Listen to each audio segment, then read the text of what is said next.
ये वही अच्छी याद है जो कि मुझे तब बचाते हैं जब मैं बहुत ही ज़्यादा डिप्रेस फील करता हूँ। ये तीनों दरवाज़ा खोलते और अंदर घुसते, वो देखते हैं कि उनके चाकू से इतने सारे किताब थे। क्या? इतने सारे किताबों में से बस एक किताब को ढूँढना है? सच में? वे एकदम से चौंक जाते हैं। वहाँ पे बहुत ज़्यादा धूल भरी थी क्योंकि ऑब्वियसली वहाँ पे बहुत सालों तक उस लाइब्रेरी को कोई खोला नहीं था। वे बहुत एकदम टेंस हो जाते हैं। लेकिन हमें ढूँढना ही होगा क्योंकि अगर सोफ़ी और बाकी सभी को मदद करना है, तो हमें इस बुक को ढूँढना ही होगा जल्द से जल्द। हाँ, लेकिन ये सच में बहुत ही ज़्यादा मुश्किल होने वाला है। मार्कस जो उनके बाद आया था, वो सभी बातें उन तीनों से जान लेते कि कैसे एक बीमारी इस पूरे गाँव में फैल चुकी है और जिसकी वजह से वो तीनों भी बीमार पड़ चुके हैं। और अभी तक इस बीमारी का कोई भी क्योर नहीं निकला। लेकिन अगर हमें उन लोगों को बचाना है, तो हमें इस किताब को ज़रूर ढूँढना होगा, ताकि हम उसे बचा सकें। और अभी एडी का पीछा करने का कोई मतलब नहीं होता, पहले हमें इनको बचाना होगा। ओह! यहाँ पे इतनी सारी धूल है, क्या करें? फिर तभी रॉन आगे बढ़ता है, जैसे-जैसे वो बुक उठाता है, वह बहुत सारी धूल एकदम से भर के निकलते हैं। क्या हमें इस जगह को पहले साफ़ नहीं कर लेना चाहिए? बहुत ही ज़्यादा धूल है। देखो हमारे पास इतना टाइम नहीं है, अगर हमें उन तीनों को बचाना है तो हमें जल्दी करना होगा, नहीं तो वे तीनों पे अंधाधुंध बुक को ढूंढते जा रहे थे, कुछ समझ नहीं रहे थे। लेकिन आखिर मार्कस ही था जो उन तीनों से अलग कुछ सोच रहा था। वहाँ पे खड़े खड़े, हे मार्कस, तुम खड़े खड़े क्या करो, हमारी मदद करो प्लीज़। आखिर तुम यहाँ पे सोच क्या रहे हो? देखो ये लाइब्रेरी बहुत सालों से खुली नहीं है और यहाँ पे हेंस अकेले थे। इसका मतलब ये हेंस यहाँ पे तभी आए होंगे जब ये बच्चे थे, शायद। ऐसा हो सकता है। मार्कस थोड़ा सा सीरियस लुक रहता है और फिर बुक आगे जाता है। वे तीनों भी मार्कस के पीछे भी जाते हैं। और वो ऐसे-ऐसे जगह से बुक से पढ़ी उठाएँगे तो नहीं, क्योंकि वो एक साफ-सुथरा इंसान है। तो बुक को वहीं से लेंगे, जहाँ वहीं पे रख देंगे जहाँ से वो बुक को लिए होंगे, समझे? वो इसका मतलब वो अगर ऐसे भी कैसे करके बुक को ढूँढे तो उससे बुक कभी नहीं मिलेगी। और बाहर से देखा जाए तो ये लाइब्रेरी बहुत ही छोटी है बाहर के कंपेयर में। ऐसा तो नहीं होना चाहिए था। ताकि तुम्हारा मतलब क्या है? इसका मतलब एक ही चीज़ है कि यहाँ पे एक छुपी हुई लाइब्रेरी है जिसे हमें खोजना होगा, और हो ना हो बुक वहीं पे हमें मिलेगी। सुनने के बाद मित्स और बाकी से लोग इधर उधर देखने लगते हैं, लेकिन वहाँ पे उन्हें एक बुक सेल्फ दिखता है जो वहाँ पे बहुत ही अजीब लगता है। क्या इसी के पीछे वो सीक्रेट सी मिस्टीरियस सी बुक सेल्फ रूम होगी? हेरोन, मैं यहाँ से इस बुक सेल्फ को धक्का मारती हूँ, तुम उस साइड से उसको पकड़ना, ठीक है? फिर वो सभी लोग थोड़ी सी मेहनत करते हैं और फिर कुछ देर बाद वहाँ पे उनको कामयाबी मिल जाती है। वहाँ पे उन्हें सीक्रेट रूम मिल जाता है जो वहाँ पे रहता है। ये देखो, मुझे वहाँ पे कुछ दिख रहा है। ये बहुत ही ज़्यादा धूल था उन लोगों को वहाँ पे दिखती थी। वो जगह छोटी थी लेकिन हमें बहुत सारे बुक्स थे। ओह! यहाँ पे इतने सारे धूल और इतने सारे बुक्स है, सच में। हे रॉन, क्या बात है? आखिर तुम्हें क्या डस्ट से एलर्जी है क्या? बताओ। नहीं नहीं, ऐसी कोई बात नहीं है। फिर मार्कस सबसे पहले इस रूम के अंदर जाता है। अंदर जाकर जो देखते हैं, वहाँ पे एक बुक रहती है जिसमें फर्स्ट पेज में बहुत ही सुंदर से एक फूल रहता है। हाँ, आखिर हमें मिल ही गया। तुम्हें मिल भी गया ये बुक? हैंस तुरंत दौड़ के पीछे से आता है। वहाँ पे मार्कस बुक लेकर हैंस को दे देता है। हाँ यार, मैं तो बिल्कुल भूल ही गया था। मैं उस डॉक्टर ने जो यहाँ पे पहले काम करते थे मुझे बताया था इस सीक्रेट रूम के बारे में, लेकिन मैं बिल्कुल ही भूल गया था। मगर हैंस, आपको ऐसे एक सीक्रेट रूम बनाने की क्या ज़रूरत पड़ी? फिर हैंस स्माइल करते हैं और मित्सो को फिर बताते हैं। दरअसल मेडिकल बुक जो होती है वो बहुत ही ज़्यादा महंगी होती है, इसलिए यहाँ पे कुछ लोग होते हैं जो इस बुक को हॉस्पिटल से चुरा के दूसरों को बेच देते हैं। और ताकि ये बुक चोरी ना हो जाए, इसलिए हम इसके लिए सीक्रेट रूम बनाते हैं। फिर मार्कस उस बुक को हैंस को दे देता है। फिर हैंस इस बुक को पेज पर लगता है और फिर एकदम से खुश हो जाता है। हाँ, मुझे मिल गया, ये मिल गया। फिर सभी लोग एकदम से खुश होते हैं। फिर हैंस के पास जाते हैं। थैंक यू, तुम लोग ने इस बुक को खोजा। ये बुक जगह जगह से फटी हुई है क्योंकि बहुत पुरानी है, इसलिए मैं इसमें जाके ठीक से रिसर्च करूँगा, इसका कोई तोड़ निकालूंगा। हाँ प्लीज़ जल्दी कीजिए। फिर मित्सर और बाकी से वहाँ से उठकर उसी वेटिंग रूम में जाते हैं जहाँ पे वे सभी लोग वहाँ पे सोए हुए रहते हैं। वे वहाँ पे जाके सभी के सर पे मलहम पट्टी करते हैं, सभी के एकदम पानी से पट्टी चलते हैं। सभी लोग बहुत ही ज़्यादा बीमार लग रहे थे, वे सिर्फ दर्द से जूझ रहे होते, वहाँ पे बस बैठे थे।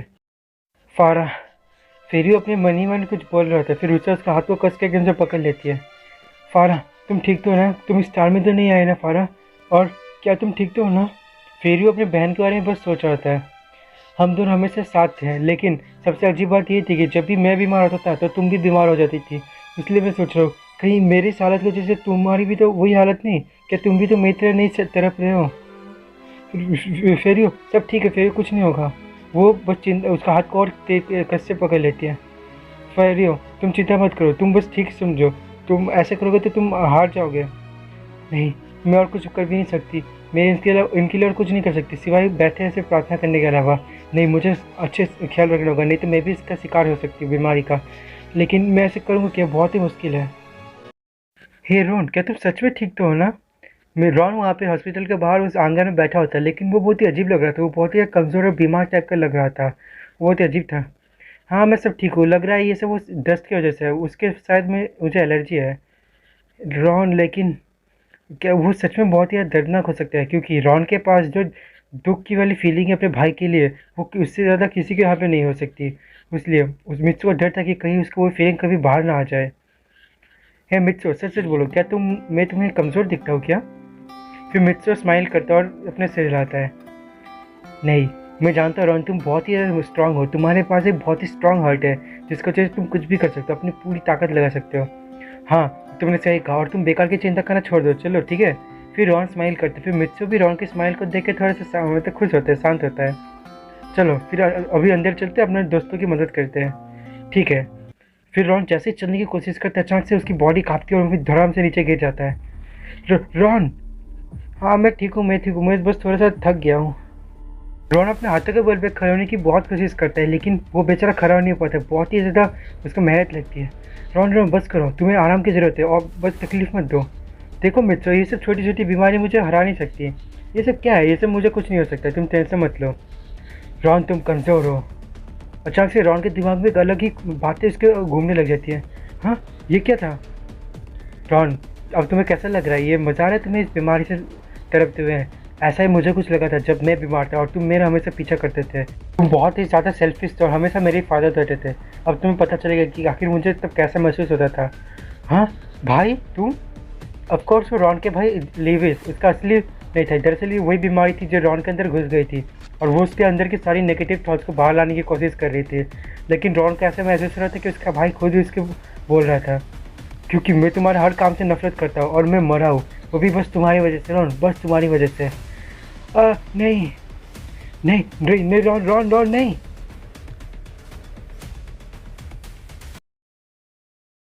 क्यों? मुझे लगता है रॉन बहुत ही फिट है और बहुत ही अच्छा है, लेकिन क्यों? वहाँ पे वैसे लोग वैसे कमरे में गए थे जहाँ पे बाकी सब लोग रॉन के साथ सोए हुए थे, लेकिन रॉन तो हमेशा बाहर से बहुत ही ज़्यादा ब्राइट रहता है, लेकिन आखिर क्यों? मार्कस तुम्हें नहीं, लेकिन रूसा, क्या तुम्हें रॉन के भाई के बारे में कुछ पता है? फिर रूसा एकदम से चौंक के देखती है।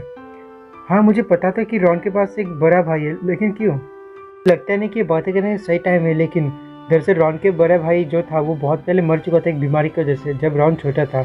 ये सुनने के बाद वे दोनों एकदम से चौंक उठते, क्योंकि उन्हें ये सब बातें पहले कभी पता नहीं थी।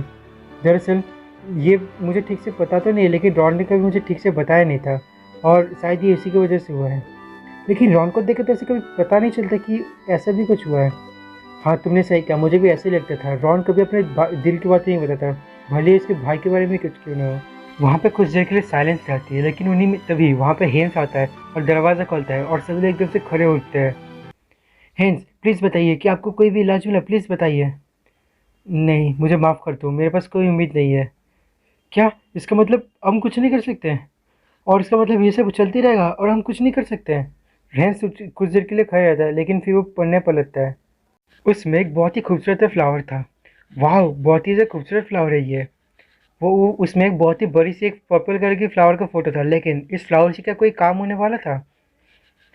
दरअसल ये जो डॉक्यूमेंट है बहुत ही ज़्यादा पुराना है और उस टाइम पे एक ऐसी बीमारी आई थी, और उस जो कि आज की बीमारी के बहुत ही सिमिलर था। उस टाइम के डॉक्टर ने इसका नाम दिया था सेंटिमेंटल सिंड्रोम। और उस ज़माने में इसका ठीक करने का बस एक ही उपाय था, पेशेंट्स को हीलिंग फ्लावर देकर उसको ठीक करना। वो उस फूल की तरफ इशारा करते हैं। Healing flower? सच में? हाँ, जैसे इसका नाम है हीलिंग फ्लावर, ये पेशेंट्स के माइंड को एकदम से हील कर देती है और इसके एकदम माइंड को हल्का कर देती है। लेकिन ये इस बीमारी की एब्सोल्यूट दवाई नहीं है, ये बस पेशेंट के माइंड को हल्का करती है।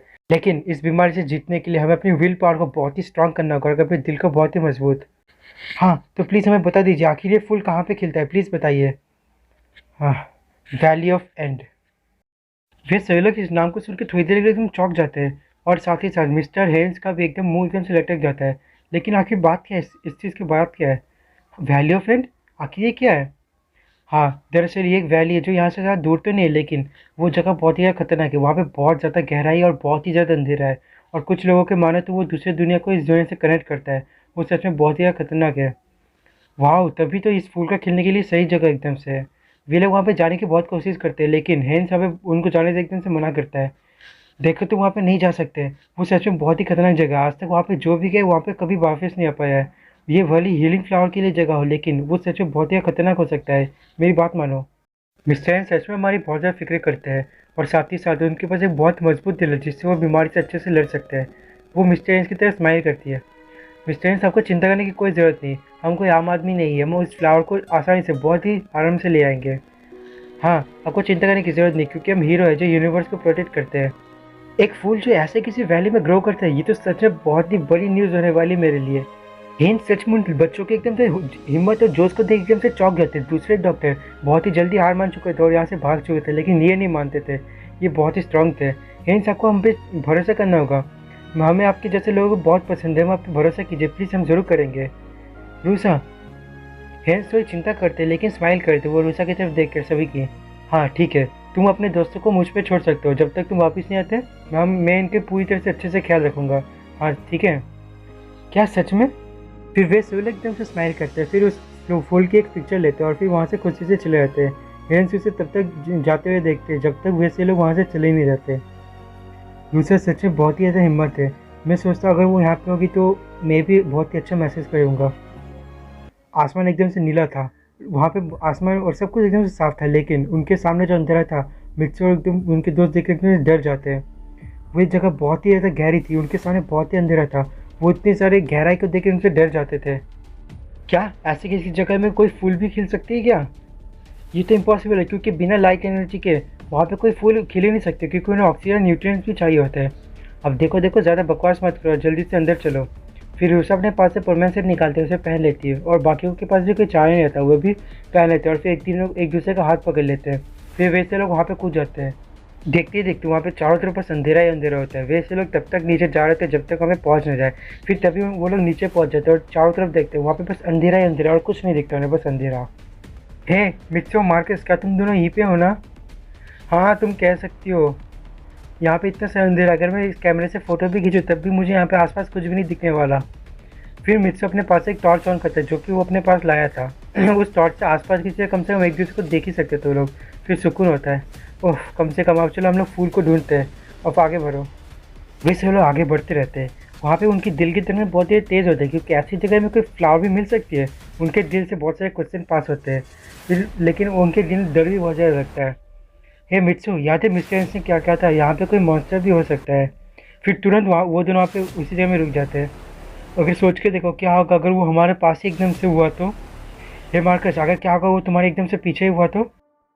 यहाँ पे इतना ज़्यादा अंधेरा है कि अगर कोई मॉन्स्टर सामने आ भी जाए तब भी उसे देख नहीं सकते। या अगर कोई भी मॉन्स्टर अगर कि अचानक से हमला कर दे तो कोई फ़र्क नहीं पड़ता। तुम कितने बड़े परमाणु हो, तुम उसे नहीं हरा सकते।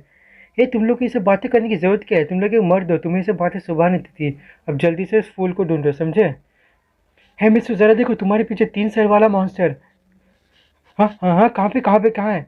फिर अचानक से मित्सो कूदता है और फिर उसका अचानक तुरंत वहाँ पे टॉर्च एकदम से गिर जाता है और फिर वो टॉर्च एकदम से बुझ जाता है। हाँ एक और बार पूरी तरह से अंधेरा अंधेरा छा जाता है। हाँ आखिर क्या हुआ? अभी क्या हुआ? ओह गलती से मेरे हाथ से टॉर्च गिर गई थी और लग रहा है कि ये टॉर्च कहीं टूट ना गया हो। ये सुनकर रूसा एकदम से वहाँ पे चिल्ला के उठती है। मित्सु के बच्चे, तूने क्या कर दिया? दे अब हम क्या करेंगे यहाँ पे, समझे? मुझे माफ़ कर दो लेकिन यहाँ पे 300 वाला राक्षस कहाँ है? वो मैं तो बस तुम्हें जोक मार रहा था लेकिन मुझे क्या पता था मेरे जोक मारने से इतना बड़ा नुकसान हो जाएगा और हमें इतना बड़ा भुगतना पड़ेगा किसी कारण की वजह से। मार्कस अभी बहुत ही आसान था क्योंकि पिछले जब वो लोग डेंजर जोन में गए थे उस टाइम मार्कस बहुत ही ज़्यादा क्यूरियस था क्योंकि वो एक रिपोर्टर है और इसी वजह से इस बार भी होना चाहिए था लेकिन ऐसा नहीं है। वे तीनों बहुत ही फूक फूक के कदम रख रहे थे क्योंकि उन्हें पता नहीं था अगले कदम क्या होगा।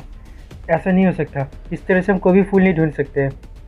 विशाखा बहुत ही ज़्यादा उदास हो चुकी थी, एकदम हार मानने वाली थी लेकिन तभी वो देखती है उसके आसपास से बहुत ही अजीब टाइप की लाइट आ रही थी। ऐसे लाइट जो उन्हें कभी उन्हें समझ ही नहीं आ रहा था। है लेकिन आखिर ये लाइट कहाँ से आ रही है? बायोलुमिनेसेंट बैक्टीरिया, मुझे सियरते नहीं लेकिन हमें इसके पीछे जाना चाहिए। वाह हम लोग तो कम से कम बच गए। लेकिन ऐसा नहीं था। वो आगे बढ़ते और देखते वहाँ पे बहुत सारे छोटे छोटे जीव थे। मिट्सुन सभी जीव को देखते एकदम चिल्लाते हैं। फिर बाकी दोनों भी उसे देखते हैं। अरे ये सब क्या है? इनके तो आंखें भी हो, देखो हमारी तरफ देख भी रहे। वहाँ पे बहुत सारे छोटे छोटे जेली टाइप के जीव थे जो कि इनकी तरफ देखते हैं। वहाँ पे बहुत सारे थे, पहले तो उन्हें 2-3 दिखते थे फिर लेकिन बहुत। एक जानवर जिसे मैंने आज तक कभी नहीं देखा, ये तो बहुत बड़ी न्यूज़ है। वेल गाइस, सब चलो यहाँ से चलती हूँ, ये सच में बहुत ही डरावना लग रहा है। फिर तभी हमें बहुत सारे स्लाइम एक दूसरे की ओर चढ़ते हैं और फिर बहुत सारे स्लाइम एक दूसरे से मिलते रहते और फिर एक बहुत बड़ी सी एक तीसरी स्लाइम बना देते हैं, जो कि सच में मॉन्स्टर जितनी बड़ी थी। फिर सब लोग उसको देख के एकदम से डर जाते हैं। हे आखिर ये क्या है, ये क्या है? अरे नहीं, कहीं ये वही मॉन्स्टर तो नहीं है?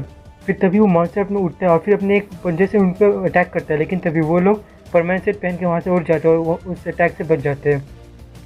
अच्छा तो ऐसी बात है, चल मैं तुम्हें अपने परमानेंट पावर दिखा देता हूँ। फिर तभी मिर्च अपनी पूरी ताकत से उस स्लाइम पे एक मुक्का मारता है, जिससे वो स्लाइम के वहीं पे दो टुकड़े हो जाते हैं और फिर वो वहाँ से गायब हो जाता है। ये मिर्चो बस बस करो, बहुत हो गया। अरे मुझे एक अच्छी सी पिक्चर भी लेनी थी, लेकिन ये ख़त्म नहीं हुआ था। वो लोग जैसे देखते हैं कि वहाँ पे फिर से वो स्लाइम रहती है, फिर से जुड़ के फिर से ठीक हो जाती है और फिर से वहीं पे खड़ी हो जाती है। नहीं आखिर आखिर ये कैसे हो सकता है? ये जो स्लाइम फिर से ठीक हो सकती है, मतलब इस पर कोई भी वार काम नहीं करेगा। फिर तभी वो स्लाइम फिर से उन पर अटैक करने जाते हैं कि तभी वहाँ पे पीछे से एक तेज़ रोशनी वहाँ पे आती है, जिससे वो स्लाइम वहाँ पे जल के उनके वहीं पे राख हो जाती है और फिर वो स्लाइम हमेशा के लिए गायब हो जाती है वहाँ से। लेकिन आखिर ये था क्या? ये रोशनी कहीं, फिर मित्सु वहाँ पे ऊपर देखता है, लेकिन वहाँ पे बस अंधेरा रहता है। कहीं ये लेमन तो नहीं? उस घटना के बाद वैसे लोग घंटों से वहाँ पे चलते रहते, उन्हें कुछ नहीं दिखाई देता, ना कुछ सुनाई देता, सिवाय उनके चलने की आवाज़ के अलावा। ऐसा लग रहा है कि वो किसी और ही दुनिया में पहुँच चुके थे। क्या यहाँ पे सच में ऐसे के फूल भी है कि नहीं?